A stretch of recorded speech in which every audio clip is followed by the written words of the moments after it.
Essa entrevista faz parte da terceira edição da Climática, uma newsletter quinzenal da Matinal, que conta com o apoio do Instituto Serra Pilheira e aborda temas ligados às mudanças climáticas no contexto das cidades, com foco em divulgação científica. Então, nós estamos em abril, às vésperas de completar um ano das chuvas e inundações que atingiram o estado, em abril e maio de 2024. No começo desse mês, a nossa reportagem anterior abordou a elaboração do Plano Municipal de Redução de Riscos de Porto Alegre, que é liderado por pesquisadores da URGS, um projeto que começou antes das enchentes, mas que foi atualizado, né, para contemplar mapeamentos e recomendações também relacionadas ao evento climático do ano passado. E esse é um dos instrumentos, né, do poder público para lidar com as questões do clima, né, mas a gente sabe que são muitos outros, muitas estruturas também, né, que se sobrepõem, e daí para ampliar um pouco essa conversa, a gente vai conversar hoje com as professoras Luciana Miron e Martina Lerch. Elas são professoras da Faculdade de Arquitetura da URGS e do Programa de Pós-Graduação em Planejamento Urbano e Regional, o PROPUR. Tudo bem, professoras? Obrigado pela entrevista. Muito obrigada pelo convite. Sim, felizes de estar aqui representando o PROPUR, né? Que o PROPUR, esse ano completou em março, né, 55 anos da sua criação. Então, é um dos programas mais antigos do Brasil, nessa área de planejamento urbano e regional, uma área tão importante para a gente agora, na superação aí de todos os efeitos e impactos das mudanças e emergências climáticas, né? Perfeito. Bom, e as professoras Luciana e Martina, elas são coautoras de um artigo sobre planejamento urbano e regional na região hidrográfica do Guaíba, que é um tema interessante também para a gente conversar sobre o que é essa região e a importância de falar, né, sobre essas regiões, essa articulação entre municípios. E esse artigo foi publicado no livro Resiliência e Sustentabilidade, Reflexões para a Reconstrução do Rio Grande do Sul. Foi editado pela Livretos e está disponível para download gratuito, um material bem interessante para a gente pensar, né, essa recuperação das enchentes. E nossa ideia, então, é conversar um pouco sobre alguns conceitos e análises, né, que as professoras trazem nesse artigo. E eu gostaria de começar, então, perguntando, antes da gente entrar em alguns pontos mais específicos, né, já que a gente está prestes a completar esse um ano, né, das enchentes, quais as principais lições, assim, o que a gente pode destacar em termos de planejamento urbano e regional, né, o que esse evento climático revelou, né, eu sei que são muitos aspectos, né, dessa pergunta, mas gostaria de ouvir vocês o que se destaca, assim, o que é mais urgente a gente pensar, né, em relação ao planejamento nesse contexto atual de emergência climática. Eu acho que o desastre de 2024, que na verdade teve, né, suas prévias já em 2023, né, setembro, novembro de 2023, ele evidenciou essa nossa fragilidade de toda a capacidade estatal de responder a evento dessa magnitude, né. Isso, em parte, tem a ver com a desmobilização de várias instâncias que a gente tinha para tratar desse tipo de assunto, né? Então, a gente teve, em 2018, a extinção do Ministério das Cidades, que depois retornou em 2024. Em 2016, o governo do estado do Rio Grande do Sul extinguiu várias fundações, incluindo a Metroplan, só que a Metroplan, de fato, não deixou ainda de existir, mas ela foi toda desestruturada e desmobilizada, e era uma fundação que se preocupava justamente com o olhar sobre toda a região metropolitana, e um dos assuntos era a prevenção às inundações, né, às enchentes, que é um problema recorrente dessa região, ou seja, já é uma região que tem essas vulnerabilidades e fragilidades, e o que acontece é que, na verdade, esses eventos eles podem acontecer num intervalo de tempo muito grande, 100 anos ou mais, e ao que consta, né, todas essas questões que estão acelerando a mudança climática, estão acelerando também esses eventos extremos. E estamos numa região da América do Sul e do Brasil muito exposta, né, a essas situações. Então, o que a gente pode dizer é que há uma série de dificuldades por conta dessa desestruturação dessas várias instituições que antes cuidavam, tinham um olhar sobre essas questões. A gente percebe também uma reação, né, no fim, os primeiros trabalhos aqui no Rio Grande do Sul foram ali na região do Vale do Taquari, mas as municipalidades, apesar da destinação de recursos, do olhar do Ministério Público, do olhar do governo do Estado, das prefeituras, o que a gente percebe é que essas municipalidades têm muita dificuldade para acessar os recursos federais por conta de dificuldade de desenvolver os estudos técnicos, né, e não tem estrutura administrativa. E muitas vezes essas municipalidades, elas são de pequeno porte, elas têm menos de 20 mil habitantes, então elas não têm nem mesmo um plano diretor. Então, a própria visão que a gente tem do que seria necessário, né, quais os elementos que definem a necessidade de um plano diretor, talvez a questão do risco dessas municipalidades aos eventos também deve ser um outro elemento a ser considerado.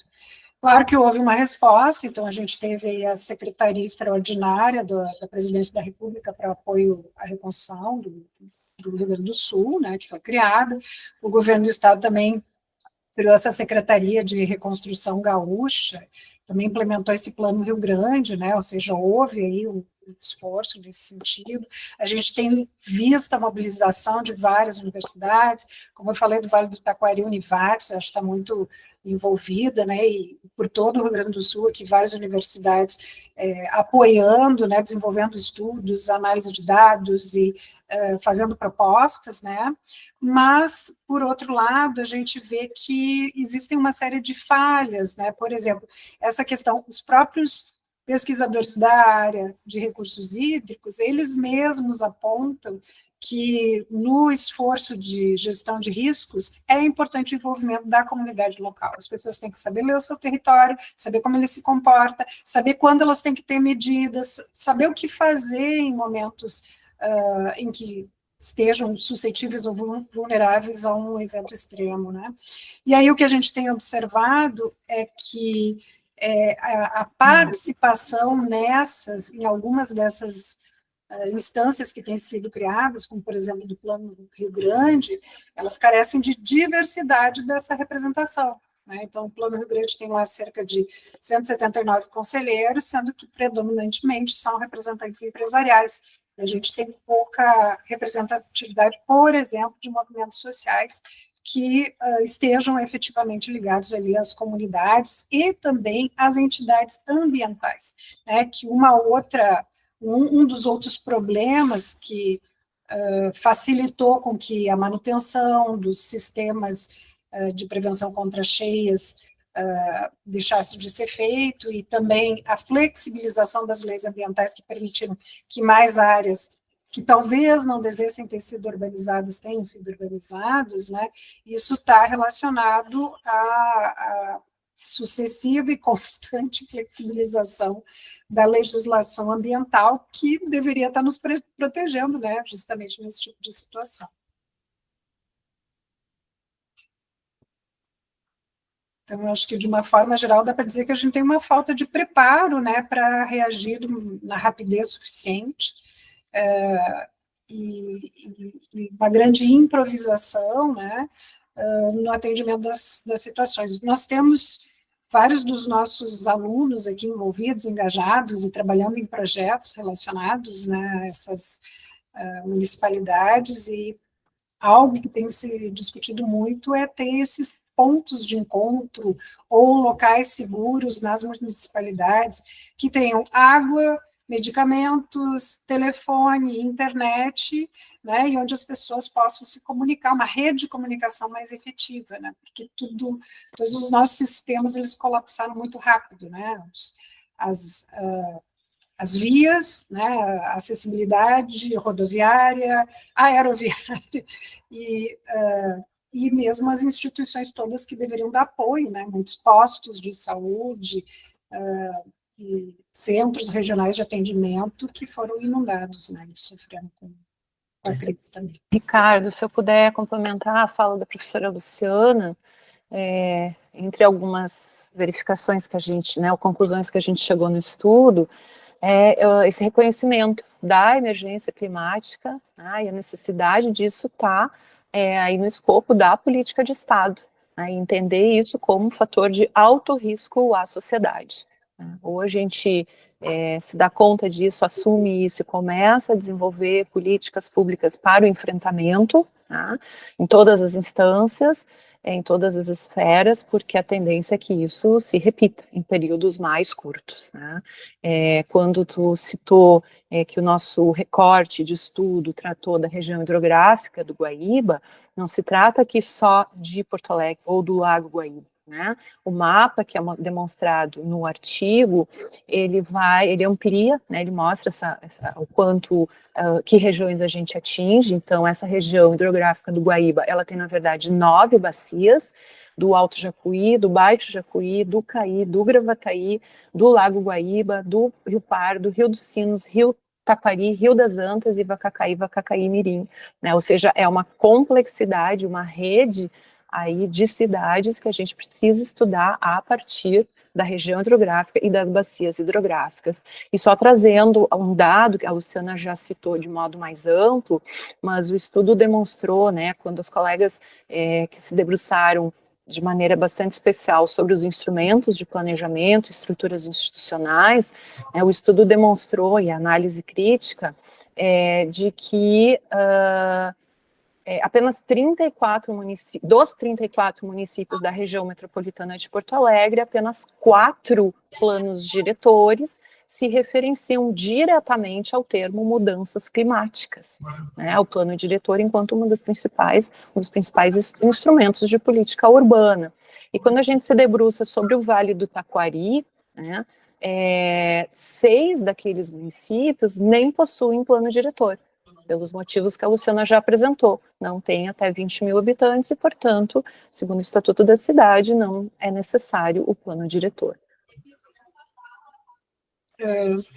Eu acho que é importante considerar, bom, o que a Martina mencionou, a gente fez no nosso estudo, então, um recorte de área, pois se justamente a gente está tendo toda uma reflexão de que a forma como a gente costumava trabalhar o planejamento não dá conta de tudo que a gente, da complexidade do que a gente está vivenciando agora, uma das primeiras medidas foi trabalhar com outro tipo de recorte. Então, o recorte não é baseado um recorte mais tradicional na região metropolitana ou uma região político-administrativa, e sim num recorte baseado numa questão ambiental ou do ambiente natural, né, que é uma região hidrográfica.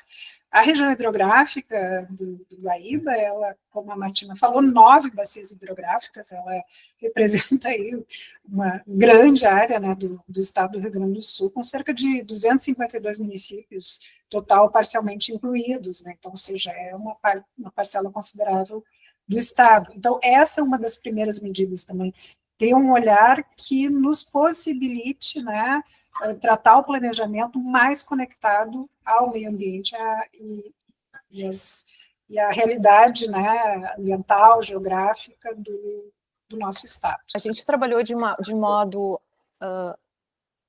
numa escala regional, então pensar o planejamento regional, né, então o que se estudou a partir de exemplos, tanto no Brasil quanto fora do Brasil, exemplos de cidades ou de comunidades que enfrentaram situações de desastres, né, e aí nessa multiscalaridade, né, no âmbito regional, no âmbito municipal e no âmbito do planejamento comunitário.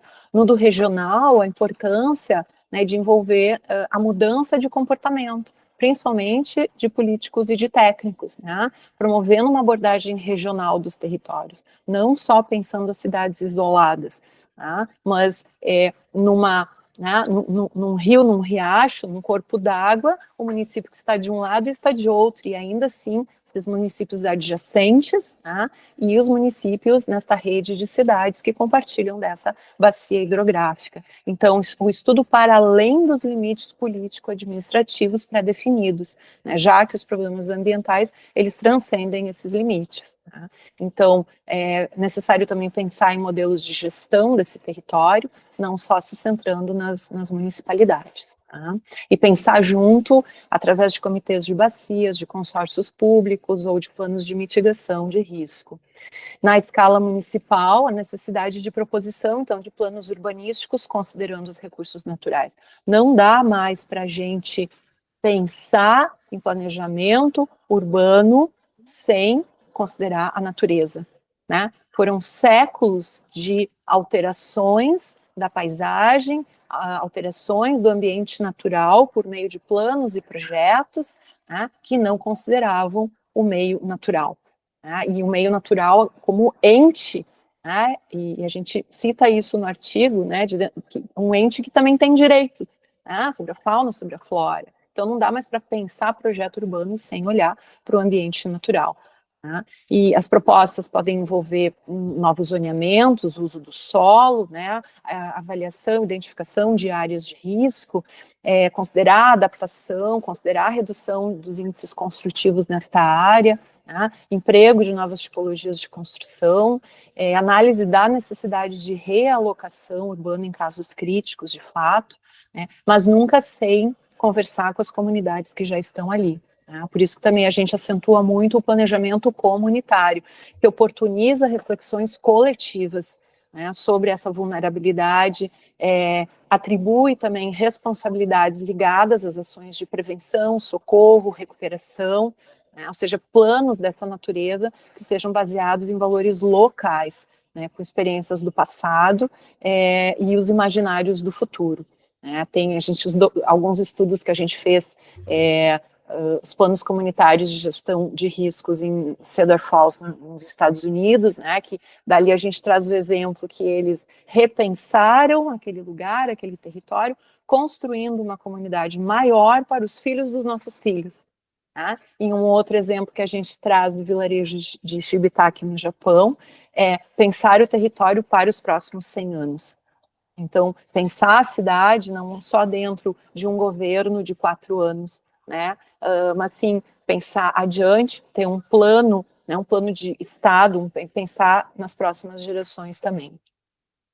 Isso que a professora Martina está mencionando tem a ver com a forma como a gente abordou a questão e a fundamentação teórica que a gente usou também, né, porque a gente utilizou conceito de resiliência, né, que ele implica nessa questão da superação de choques e tensões após um abalo, né, uma situação emergencial, uma crise, e poder voltar a operar, né, e isso só acontece quando a gente tem interação entre todos esses setores.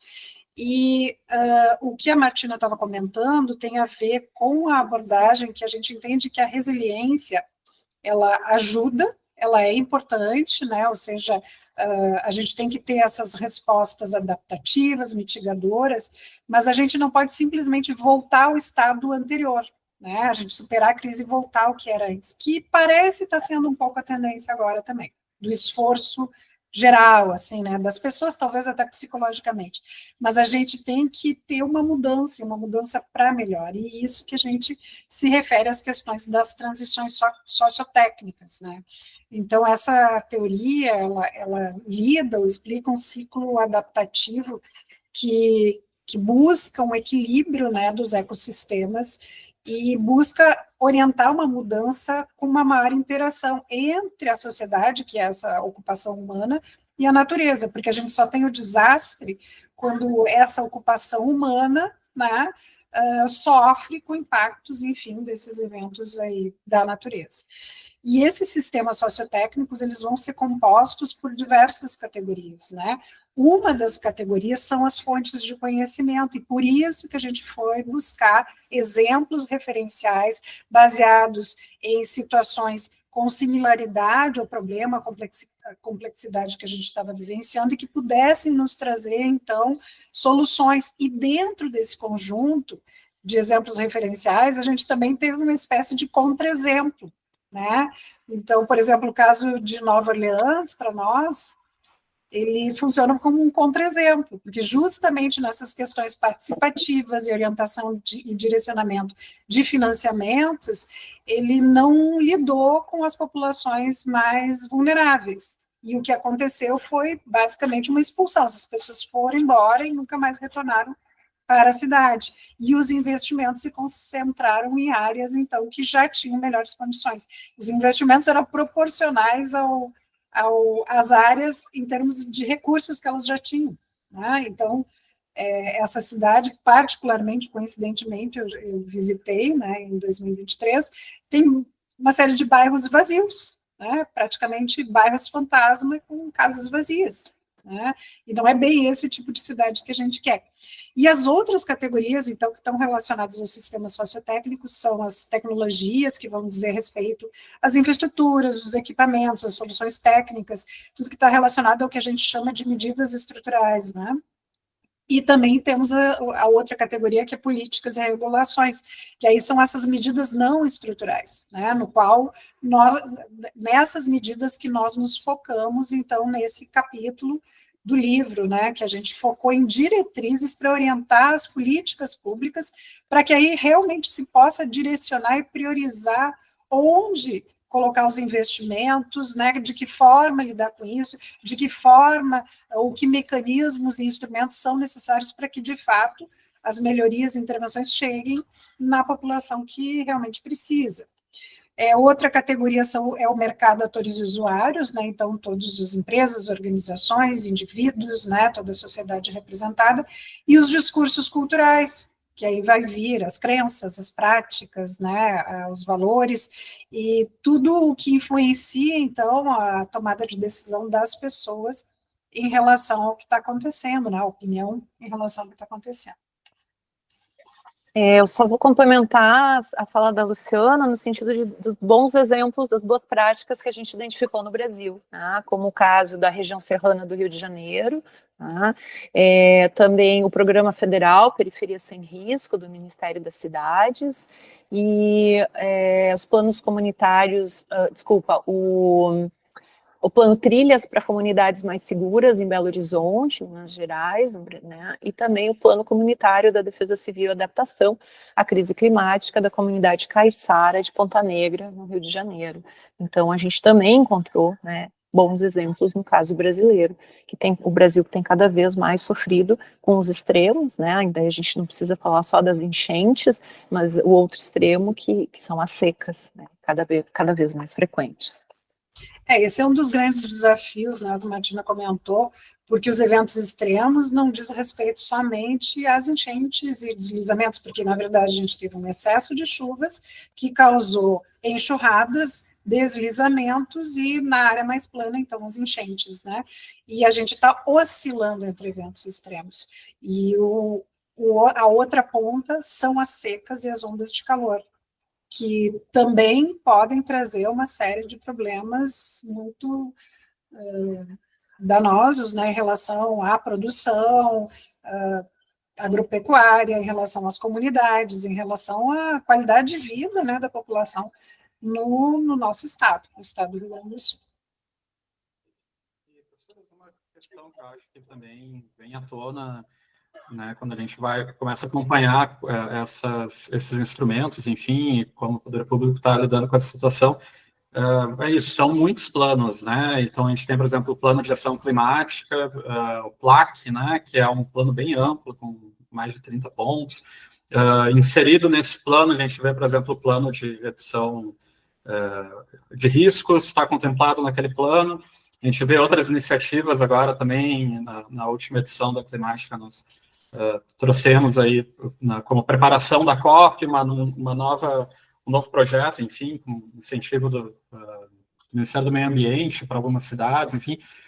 Queria ouvir de vocês um pouco sobre a articulação desses planos, né? Qual é como vocês veem essa articulação, se ela, né, em que medida ela está se dando, ou de que forma ela poderia se dar, né, para não serem trabalhos que se sobrepõem, ou que daqui a pouco, enfim, né, acabam perdendo também informações de um plano, acabam se desenvolvendo de forma paralela, enfim, entender um pouco sobre essa articulação dos instrumentos.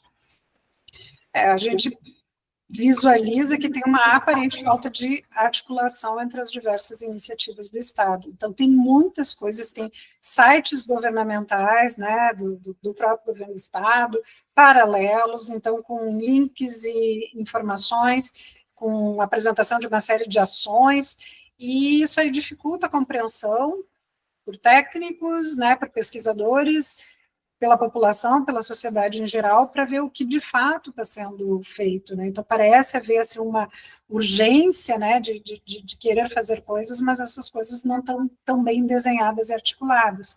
E, como já foi mencionado, aqui o Rio Grande do Sul foi pioneiro em diversas políticas, né, inclusive políticas relacionadas às questões ambientais e às mudanças climáticas, né, mas, ao mesmo tempo, apesar de ter sido pioneiro, ao mesmo tempo não teve uma suficiente articulação de fazer com que essas políticas de fato ou planos fossem implementados. Então, o detalhamento, a parte processual, a gestão, a governança disso, elas não são claras, né? E aí acaba aparecendo uma certa desarticulação. Então, a gente tem aí muitos planos acontecendo ao mesmo tempo e a gente enxerga essa necessidade de articulação. Talvez uma das grandes dificuldades seja a escala do regional mesmo, porque, então, a gente tem os planos federais, né, e tem os recursos federais, e tem toda uma legislação que coloca a responsabilidade nas municipalidades. E nesse entremeio que entra a questão regional, as estruturas que a gente tinha gradativamente foram desempoderadas, né, como os COREDs e os comitês de bacias, né, e aí como não tem recursos ou estão desempoderadas, não tem muito poder de articulação. E o que a gente vê é que seria muito importante essas articulações entre as municipalidades e na escala regional. Nós identificamos, inclusive, que existem situações no Brasil, o uso dos consórcios intermunicipais para trabalhar também com essa questão da gestão de riscos. Nós temos até uma ex-doutoranda, né, ela já defendeu o trabalho no passado, que mapeou todos os consórcios intermunicipais que a gente tem no estado do Rio Grande do Sul, na região sul do Brasil. Nós temos muitos, ou seja, já há um desenho, já há uma série de articulações, mas eles são focados em outras finalidades, aquisição de suprimentos médicos, vigilância sanitária de produção agropecuária, enfim, tem uma série de outras finalidades, só que são estruturas que já existem.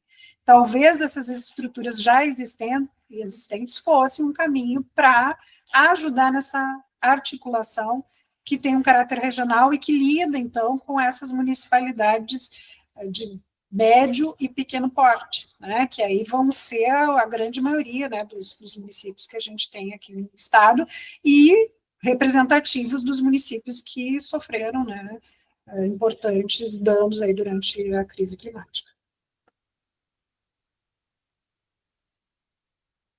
Eu não saberia, até porque eu não assistia, tenho aí agora como tarefa assistir a entrevista anterior, fiquei bem curiosa,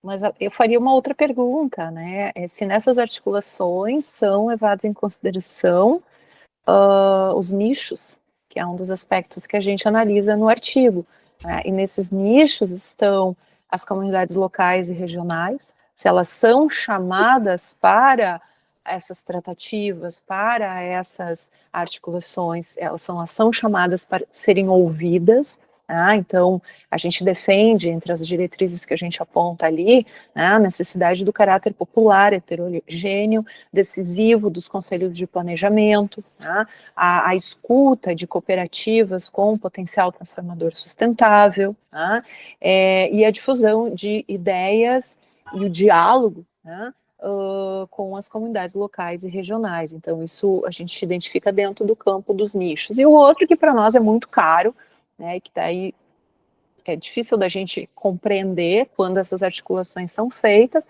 e a universidade é deixada de lado.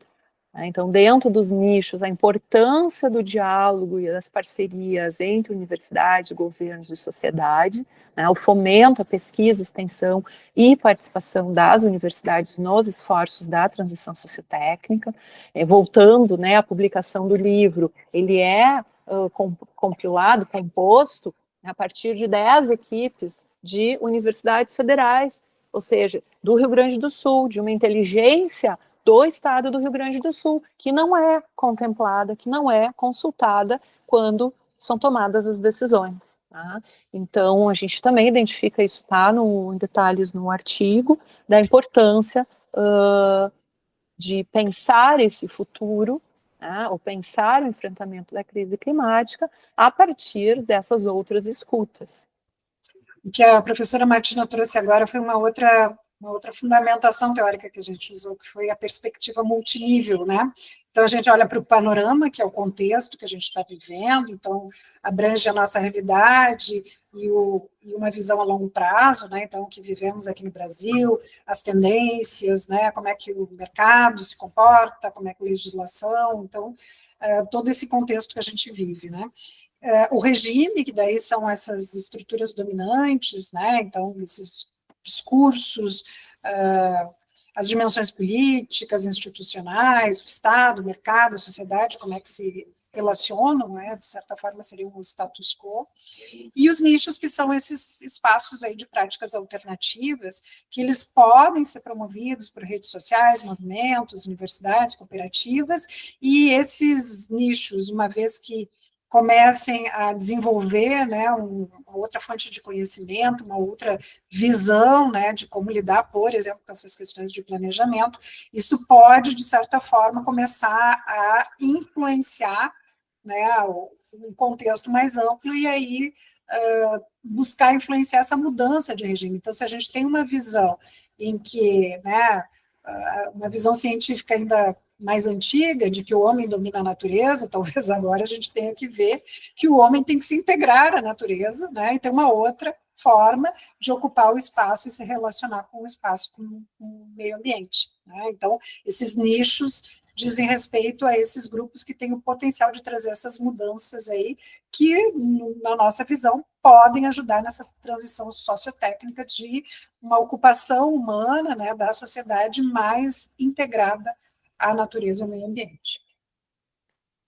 Martina, acho que seria bom repassar, talvez, o nosso resultado principal, né? Porque então a gente já falou um pouco como foi feito, a gente buscou um referencial teórico, a gente trabalhou em cima do conhecimento, do conceito de resiliência, a gente trabalhou em cima dessa ideia de transições sociotécnicas e da perspectiva multinível. E todos esses elementos a gente articulou nas diretrizes, né? E a primeira diretriz, eu acho que a Martina já tinha comentado, é reconhecer a emergência climática como algo que está influenciando, né, as nossas vidas, e que deve ter uma prioridade, né, a devida prioridade. Vocês falam em política de Estado, né, da emergência climática como política de Estado. Exato. E a partir disso, consolidar autoridades metropolitanas, né, porque a gente tem a autoridade federal, a autoridade estadual, a autoridade municipal, mas requer aí que se crie, se fortaleça entes supramunicipais para coordenar a gestão territorial e integrar os municípios, né, e talvez ali reforçar ou retomar a instituição da Metroplan, né, que já existiu, que já teve muita força, né, que já coordenou planos importantes. O outro elemento dentro disso é a capacitação técnica e comunitária, né, investir na formação de técnicos municipais, lideranças comunitárias para aumentar a eficiência dessas ações no âmbito local e envolver sempre a população, né? Se talvez a população estiver preparada, ela não sobrecarregue o serviço ali da Defesa Civil, né? Ou se um dos estudos ali que a gente viu de exemplos trata disso, é o treinamento das comunidades para identificar quais são os sinais de risco, né? Acima de qual volume de chuvas já se apresenta um risco à frente, e por que eu vou deixar para a última hora para sair da minha casa? Né? Aí a gente pode estar falando de um outro assunto, que é a segurança. Muitas pessoas não saem da sua casa com medo de que a casa seja invadida, as coisas sejam roubadas, enfim. Então, vejam que é bastante complexo, né? Mas se pensar antes, se prevenir, se dialogar com a comunidade, planos de prevenção que possam ter uma outra postura de enfrentamento diante enfim, do número de vítimas, né? Eu acho que esse é o objetivo principal, diminuir o número de vítimas, né? Também um alinhamento aos compromissos internacionais climáticos, né? Integrar o Estado do Rio Grande do Sul aos compromissos globais, né? Uma nova revisão do Código Ambiental Estadual também, verificar nas versões atuais e as anteriores quais as melhores regulamentações que se adaptam ao contexto agora, né, contemporâneo. Dentro das diretrizes seguintes, a gente tem um segundo ponto importante, que é a retomada, então, de políticas e estratégias regionais, com maior atenção àquelas com base na natureza, né? Então, sistemas meteorológicos unificados e conectados com o sistema nacional. A gente convida, né, os ouvintes aqui, ou quem está nos assistindo, a acessar o livro, né? Então esse PDF, esse livro em formato PDF, ele é de ampla divulgação, mas a gente também tem algumas versões, já está na biblioteca da Faculdade de Arquitetura, a versão impressa, que a gente convida, né, que as pessoas venham, consultem, leiam, porque tem um posicionamento, né, do Instituto de Pesquisas Hidráulicas, de colegas de outras universidades que tratam mais especificamente da questão climática, né, e de previsões climatológicas. Então, tem especialistas, assim como a gente tratou do campo de conhecimento do planejamento urbano e regional, tem colegas de outras áreas do conhecimento. Tá? Também sistemas de controle de inundações, né, e modernizar os sistemas de controle em áreas de risco para mitigar os impactos, planos de contingência e educação. Nós não chegamos a trazer para esse artigo, mas a gente chegou a fazer uma rodada com especialistas, né, mas não só especialistas pesquisadores, também integrantes de movimentos sociais, também quem está na base, né, e para a gente chega uma informação valiosa, que muitas pessoas não entendem como que a água chega na casa delas, né, como que acontece o processo todo de inundação e o que significa ter que sair de casa em função deste risco. Então, quando a gente fala em educação, promover educação continuada para a população em geral sobre os riscos, tá? E isso faz parte, digamos, desse plano mais amplo. Tá? Ainda, então, isso tudo que eu estou falando nesse segundo ponto diz respeito à dimensão de regime. Tá? Essas mudanças de políticas ou retomadas de políticas e estratégias regionais, isso requer mudanças de regimes. Tá? Isso diz respeito também à governança e planejamento territorial integrado, tá? Redução das desigualdades regionais no Rio Grande do Sul. Né? Os colegas que estiveram no evento no dia 14 de março da área da economia, demonstraram, né, áreas de estagnação do governo do Rio Grande do Sul e a redução drástica de investimentos em políticas públicas no Rio Grande do Sul, se comparado ao estado de Santa Catarina e o do Paraná. Né? Ou seja, é repensar de modo amplo o nosso estado. Né? Um estado que praticamente colapsou durante aqueles dias de enchentes em maio. Né? E fundamental, a gente só consegue levar adiante políticas públicas se a gente tiver dados para serem analisados. Então, a constituição de uma base integrada de dados, que possam ser consultados, que possam ser confiáveis e que possam ser base para a perspectiva, então, de políticas ou de políticas públicas de enfrentamento dessa crise. Perfeito. Não, pode falar. Vamos lá. Não, acho que um ponto, né, também vocês trazem no artigo, né, e acho que é o que envolve toda essa conversa, toda a questão do planejamento, também é isso, né, as medidas estruturais e não estruturais, e a gente fica com a impressão, às vezes, de que as medidas estruturais acabam, talvez, ganhando uma atenção maior, né, então a gente falou muito, e claro que são questões fundamentais, né, bom, das casas de bomba, do muro, como funciona, não funciona, sistema de diques, enfim, mas o que vocês trazem, assim, né, é toda uma dimensão que acaba envolvendo, né, todas essas estruturas físicas e que são fundamentais, né, como esse exemplo do processo, professora, de saber como a água chega na sua casa, né, então, queria ouvir um pouco com você sobre essas ênfases, assim, né, de quanto, da importância de trazer mais à tona, né, toda essa dimensão não estrutural, né, desse problema.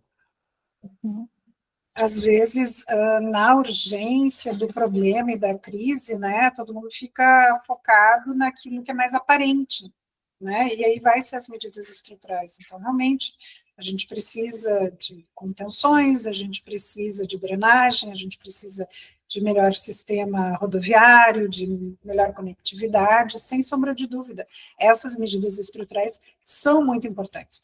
Mas o que de fato vai potencializar o investimento dessas medidas estruturais em algo que de fato traga melhoria a longo prazo, vai ser esse olhar anterior dos planos e dos instrumentos integrados, de forma a ter uma visão de futuro. Porque às vezes a gente pode ter uma ação emergencial que pode funcionar, resolve o problema, mas daqui a 10 anos já é um problema muito maior. Então, se a gente não tiver esse olhar para o futuro, se a gente não tiver essa preocupação, se a gente não tiver um cuidado de adaptação, integração com a natureza, se a gente não preservar, talvez até ideias anteriores que estavam aqui, né? Nós temos um Parque Nacional Delta do Jacuí, então a gente ouve aí várias questões de soluções baseadas na natureza, e talvez algumas dessas soluções já tivessem sido pensadas há muitas décadas atrás, só que elas foram subvertidas ao longo do tempo. Aquela área ali deveria ter o mínimo de ocupação humana, de repente a quantidade de ocupação humana agora já excedeu o que era previsto. Que dispositivos de monitoramento podem nos ajudar a evitar essa perda de foco, né? Porque o passar dos anos se esquece esse potencial desse risco se ele não acontece com tanta frequência, mas ele está ali, né? E uma outra coisa que já me perguntaram, mas professora, por que as pessoas ocupam áreas inadequadas, né? Bom, na verdade, as áreas inadequadas, muitas vezes elas são bem estratégicas em termos de acessibilidade e de beleza, de paisagens, né? Beira de rio, encosta de morro, topo de morro, são áreas bonitas, interessantes em geral. E se as pessoas não visualizam o risco imediato, né?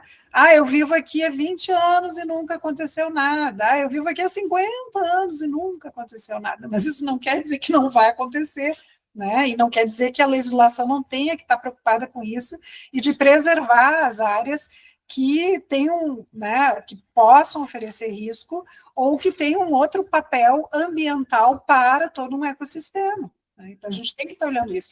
E o que a gente vê ao longo dos anos, né, alunos nossos têm feito o levantamento, é todas as legislações relacionadas às questões ambientais e as sucessivas flexibilizações que elas foram recebendo, ou até, né, extintas, enfim. Então, a tendência que a gente tem é sublimar o problema e deixar ele de lado, empurrar para o lado. Então, acho que talvez um desafio para a sociedade seria isso, manter o foco dessa preocupação com a questão ambiental relacionada ao potencial risco, né, das áreas.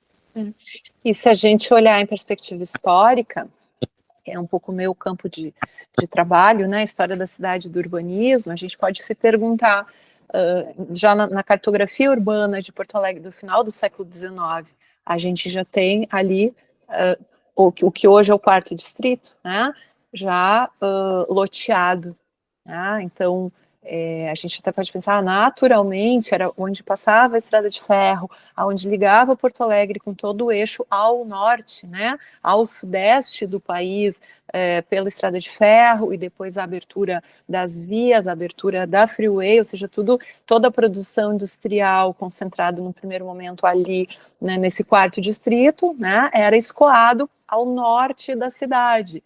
Acontece que ele é a várzea do Gravataí. Né? E aí a pergunta, assim, por que nós urbanizamos, por que nós colocamos pessoas para trabalhar, né, toda uma zona industrial para morar, e por que a gente constrói ali o nosso aeroporto, né, na várzea? E várzea, naturalmente, é a área de né, onde o rio pode extrapolar nas suas cheias. E nós já tínhamos uma fauna, uma flora muito diversa nessa várzea do Gravataí. Mas não, a gente foi urbanizando, então olhando historicamente há uma ocupação urbana nessas regiões que hoje a gente se bota a pensar, como assim nós temos um aeroporto em áreas de baixio, né? Como assim nós temos uma grande parte da população nessas áreas de várzea, né? Então, por isso, assim, a importância de olhar para o passado, né? Pensar esse presente, mas não dá para continuar repetindo no futuro. E, bom, eu acho que a introdução dos nichos, né, como uma das diretrizes também, que a gente trabalhou cinco grupos de diretrizes, acho que a Martina já trouxe também, então, diálogo, participação com a comunidade, trazer ideias de inovação social por meio disso, né, iniciativas comunitárias. A gente também enfatiza muito a importância do fomento à pesquisa, à extensão e à participação das universidades nos esforços dessa transição sociotécnica. A gente tem esse papel, a gente quer ocupar esse espaço, a gente está trabalhando, a gente já estava trabalhando nessas questões de planejamento, saúde, qualidade de vida, mudanças climáticas, isso já fazia parte do escopo do trabalho aqui do programa, e, obviamente, né, o interesse se intensificou a partir de tudo que nós vivenciamos, né, de enxergar de uma maneira muito mais drástica, né, os efeitos de uma crise dessas, e a gente continua, então, enfatizando a importância, né, da universidade participar, de propostas de planejamento urbano e regional que estimulem, né, trabalhos de extensão, trabalho com as comunidades, organização dos dados das redes de pesquisa, como a Martina já tinha falado. A nossa tomada de decisão deve ser baseada em dados e não simplesmente no que eu acho, eu sinto, eu penso, porque esses sentimentos aí, eles podem estar... eles podem não refletir o que de fato está acontecendo, eles podem estar muito mais influenciados pelo estado de espírito de um determinado momento, né?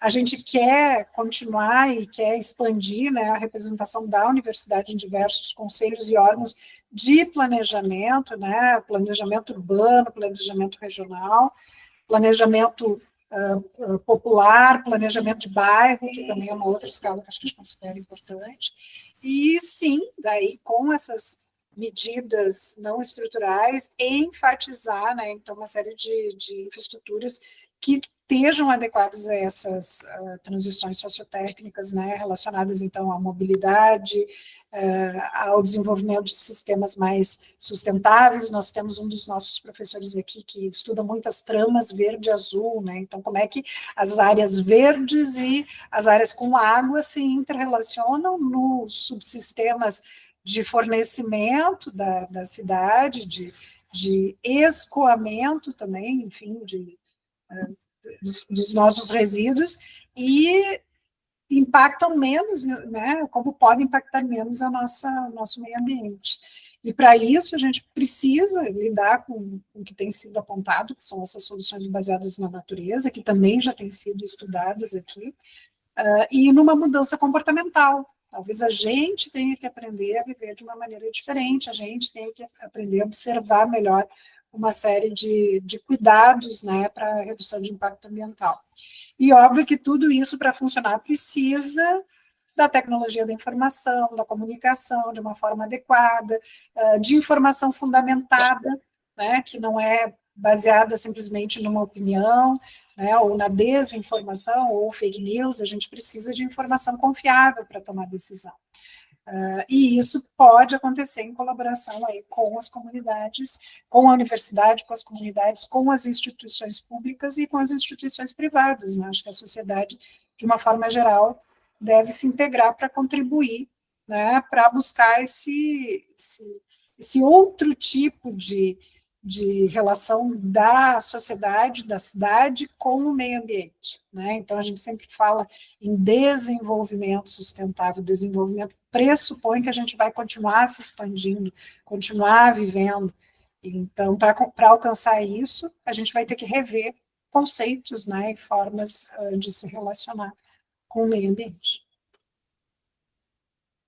Perfeito. Professora Martina, não sei se quer complementar alguma. Sim, eu me sinto no compromisso, né, de agradecer a toda a equipe, o desenvolvimento desse artigo, que desde o início, lá em setembro, foi o desafio de escrever um policy paper, né, ele é o resultado de um trabalho coletivo de professores, pesquisadores, alunos do Propur. Ele acabou se configurando um trabalho transversal entre as 3 linhas de pesquisa do programa, né? E eu vou citar o nome dos colegas, né? Eu e a Luciana aqui, a gente teve um pouco esse papel de coordenação dessa frente de trabalho que aconteceu de setembro a dezembro de 2024, né? Com a entrega final do Policy Paper em janeiro e a divulgação, a publicização e também um evento científico em março passado. Né? Então, participaram também desse trabalho a professora Ana Elisa da Costa, professora do Departamento de Arquitetura da Faculdade de Arquitetura, e as professoras Bárbara Giacom, Clarice Mizoski de Oliveira, professora Eugênia Moncund, professora Geisa Zanini Rorato, professora Helenisa Ávila Campos, professor Júlio Celso Borello Vargas, do Departamento de Urbanismo. E também contamos com um mestrando, Humberto Teixeira da Milano, à época mestranda Isabelle Carolina Soares, que agora é a nossa doutoranda, a doutoranda Nicole Bueno Leal de Almeida, né, e incluímos na nossa equipe uma pós-doutoranda que passou 3 meses conosco, aqui no ano passado, ali agosto a outubro, da Índia, né, do Instituto Técnico da Índia em Roorkee, que é o norte do país, a arquiteta urbanista Ankita Sood, que trabalhou aí como consultora, já que ela é especialista em soluções baseadas na natureza. E aí também o nosso agradecimento, né, a quem nos fez o convite, os organizadores do livro, o João Ferrer, Marcelo Daneres e o Pedro Marques, que também conduziram o evento naquele dia 14 de março. Perfeito. Professoras Martina e Luciana, com certeza a gente poderia, né, seguir por muito tempo nessa conversa. Acho que cada item ali, né, das diretrizes propostas, né, rende toda uma conversa, né, né, acho que fica o convite mesmo, né, para quem se interessar mais pelo tema de buscar a publicação, né, para também ver em formato de texto, né, muito desses aspectos que a gente conversou hoje aqui, e a gente agradece pelo tempo de vocês para conversar um pouco com a gente sobre planejamento urbano e regional. Com certeza vamos consultar vocês aí ao longo desse trabalho também para outras pautas, enfim, né, para a gente dar conta dessa dimensão tão importante, né, dessa integração de tantas dimensões, né, desse momento, né, da gente lidando com as mudanças climáticas. Muito obrigado pela participação de vocês. Ricardo, a gente que agradece, né, no final do meu agradecimento também a reitoria, que de certa forma fez uma ponte aí com a Secretaria da Reconstrução, a professora Márcia e o professor Pedro, que nos repassaram aí enquanto um nicho, né, um desses nichos de especialistas em planejamento urbano regional, que é o Propur, aqui na Faculdade de Arquitetura da URGS. Muito obrigada pela oportunidade. Obrigada aos que nos assistem ou que vão aí, nos próximos dias ter acesso ao livro. Muito obrigada.